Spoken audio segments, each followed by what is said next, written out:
Alright, no, Kim. What's gonna happen with the egg when you put it in the water? It's going to sink. Sink where? To the bottom. To the bottom. Let's see. Ready? Go.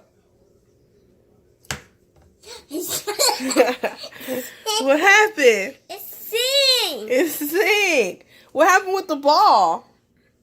It sinks. The ball. What happened to the purple ball? It goes up and it goes sink. It stayed to the top? Let's take it out. Let's take it out. All right. I want to take it out. So Cam, is the ball going to sink or float? Float. Float. Let's see.